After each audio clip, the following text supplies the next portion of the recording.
Hello guys, வணக்கம் and welcome.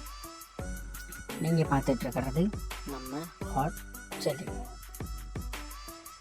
இன்றைக்கி நம்ம யாரை பற்றி பார்க்க போகிறோம் அப்படின்னா, நம்ம எல்லாருக்கும் பிடிச்ச ஒரு நடிகை, நம்ம தமிழ் சினிமாவில் ஒரு முன்னணி கதாநாயகியாக படம் வந்துட்டுருக்கிற நம்ம அமலா பால் அவங்கள பற்றி தான் நம்ம பார்க்க போகிறோம். அமலா பால் தமிழ் மட்டும் இல்லாமல்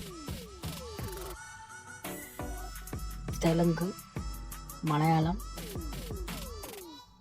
போன்ற 3 மொழிகள்லேயும் நடித்து 3 லாங்குவேஜிலுமே முன்னணி கதாநாயகியாக ஒரு நீங்கா இடம் பிடிச்சிருக்க ஒரு நடிகை தான் நம்ம அமலா பால். இவங்க பூர்வீகம் எல்லாமே கேரளா தான். இவங்க வந்து தாய்மொழி வந்து மலையாளம் தான். ஆனால் இவங்க வந்து தமிழில் நிறைய படங்கள் பண்ணியிருக்காங்க.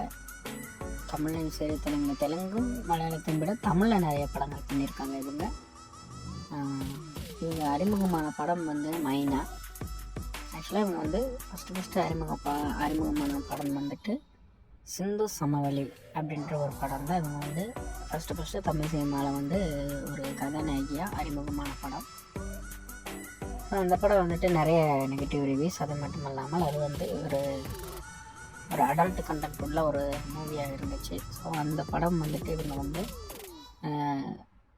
முதல் படமாக இவங்க வந்து அறிவிக்கலை. ஆனால் வந்துட்டு அதுக்கப்புறமே வந்துச்சு மைனா வந்துட்டு பட்டு தொட்டியெல்லாம் ஒரு மிகப்பெரிய வெற்றி படமாக அமைந்த படம் இவங்களுக்கு வந்து மைனா தான். ஸோ மைனா வந்து இவங்களோட முதல் படமாக இவங்க வந்து அறிவிச்சு மைனா புகழ் அமலா பாலாம் வந்து தமிழ் சினிமாவில் என்ட்ரி ஆனாங்க. ஸோ மைனா படத்துக்கு அப்புறம் நிறைய பட வாய்ப்புகள் தமிழ்லையும் தெலுங்குலையும் மலையாளத்துலேயுமே கிடச்சிது. தமிழில் பார்த்திங்கன்னா இவங்களுக்கு வந்து ஹிட்டு கொடுத்த படம் நிறைய இருக்குது, எல்லாமே பழைய படங்கள். இப்போ ரீசெண்டாக வந்த படம் ஒன்று கூட அவங்களுக்கு வந்து சரியாக போகலை அப்படின்னு, ராட்சசன் வரைக்கும் சரியாக போகல. ராட்சசன்லாம் நல்ல ஒரு பயங்கரமான ஒரு வெற்றி படமாக அமைஞ்சது இவங்களுக்கு. அதுக்கப்புறம் வந்த படங்கள் எந்த படம்னு இவங்களுக்கு வந்து சரியாக அமையலை. லாஸ்ட்டாக ஆடு ஜீவிதம் அப்படின்ற ஒரு மலையாள படம் தான் இவங்களுக்கு வந்து ஒரு நல்ல படமாக இருந்துச்சு. அந்த படத்தில் ஒரு 4-5 சீனுக்கு தான் வருவாங்க, ஒரே ஒரு பாட்டுக்கு வருவாங்க, அவ்வளோதான் அவங்களோட கேரக்டரு. ஸோ அதுக்கப்புறம் தெலுங்கில் நிறைய படங்கள் வந்து பண்ணியிருக்காங்க. ஸோ தெலுங்கு மலையாளத்தை கம்பேர் பண்ணும்போது தமிழில் அவங்களுக்கு வந்து ஃபேன்ஸ் பேஸ் ரொம்ப கூடுதல் தான் நான் சொன்னோம், ரொம்ப அதிகமாகவே இருக்குது.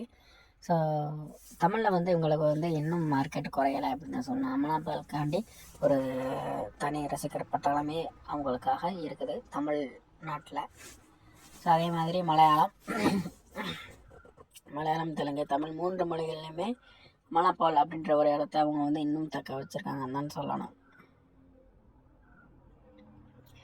மேலும் இதே மாதிரி வீடியோ வந்து உங்களுக்கு வேணும் அப்படின்னா நம்ம சேனலை சப்ஸ்கிரைப் பண்ணுங்கள், லைக் பண்ணுங்கள், ஷேர் பண்ணுங்கள், நிறைய ஷேர் பண்ணுங்கள். நம்ம சேனலை வந்துட்டு இப்போ தான் கொஞ்சம் கொஞ்சமாக க்ரோத் ஆகி வந்துக்கிட்டு இருக்கு.